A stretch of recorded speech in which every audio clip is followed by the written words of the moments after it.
രാവിലെ എഴുന്നേൽക്കുമ്പോൾ എന്തുണ്ടാക്കും എന്ന ആശങ്കയോടെ എഴുന്നേൽക്കുന്ന ദിവസങ്ങളിൽ ഇതേപോലെ എളുപ്പപ്പണിയുള്ള ജോലികളാണ് കേട്ടോ ഞാൻ ചെയ്യാറ്. അല്പം ഗോതമ്പ് മാവ് എടുത്തിട്ടുണ്ട്, അതിലേക്ക് മല്ലിയിലയും ആവശ്യത്തിന് ഉപ്പും പിന്നെ ആവശ്യത്തിന് വെള്ളവും കൂടി ചേർത്ത് ഒന്ന് മാറ്റി വെച്ചിട്ടുണ്ട്.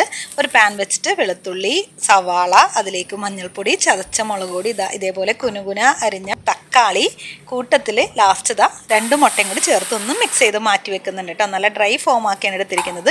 ഇനിയിപ്പോൾ നമുക്ക് അപ്പം ഒന്ന് പരത്തിയിടുക കേട്ടോ. പരത്തിയതിന് ശേഷം ഇതേപോലെ മറച്ചിട്ടിട്ട് അതിലേക്ക് ആ ഫില്ലിങ് ചേർത്ത് കൊടുത്ത് ഇതേപോലെ ഒന്ന് ആക്കിയിടുക കേട്ടോ. അപ്പോൾ നമ്മളുടെ ഈസി ആയിട്ടുള്ള ബ്രേക്ക്ഫാസ്റ്റ് റെഡി ആയിട്ടുണ്ട്. രാവിലത്തെ ഫുഡും കാര്യങ്ങളും കഴിഞ്ഞപ്പോൾ എനിക്ക് കുറച്ച് വാഷിംഗ് ഒക്കെ ഉണ്ടായിരുന്നു കേട്ടോ. അപ്പോൾ അതിനായിട്ട് ഇറങ്ങിയിട്ടുണ്ട്. അക്കൂട്ടത്തിലാണ് ഞാൻ ചെടികളും കൂടി ഒന്ന് നോക്കുന്നത്. മുൻപൊക്കെ ആദ്യം തന്നെ ബാൽക്കണിയിലേക്കാണ് ഇറങ്ങിക്കൊണ്ടിരുന്നത്. ഇപ്പോൾ പിന്നെ കുറച്ച് മടിയായിട്ട് നമുക്കിതാ കുറച്ച് നിശാഗന്ധിയുടെ മുട്ടൊക്കെ ഉണ്ടായിട്ടുണ്ട് കേട്ടോ. കൂട്ടത്തിൽ കുറച്ച് ചെടികളൊക്കെ ഒന്ന് കട്ട് ചെയ്ത് കൊടുക്കാനുണ്ടായിരുന്നു. അതൊക്കെ കട്ട് ചെയ്തതിന് ശേഷം ഒന്ന് കുളിപ്പിച്ച് സുന്ദരിയാക്കി എടുക്കുന്നുണ്ട്. അത് കഴിഞ്ഞ് ഉച്ചയ്ക്കത്തെ ഫുഡും കാര്യങ്ങളൊക്കെ കഴിഞ്ഞു. എനിക്ക് ലവ് ബേർഡ്സിനെ വാങ്ങിക്കാനായിട്ടുണ്ടായിരുന്നു കേട്ടോ. ഇനി ലവ് ബേർഡ്സിനെ കൂട്ടിലോട്ട് ആക്കാനുള്ള എൻ്റെ ഒരു കഷ്ടപ്പാടാണ് കാണുന്നത്. ഒരു കണക്കിന് സെറ്റ് ചെയ്തിട്ടുണ്ട് കേട്ടോ. ആലിമ കണ്ടപ്പോൾ തന്നെ ഭയങ്കരമായിട്ട് ഇഷ്ടപ്പെട്ടു.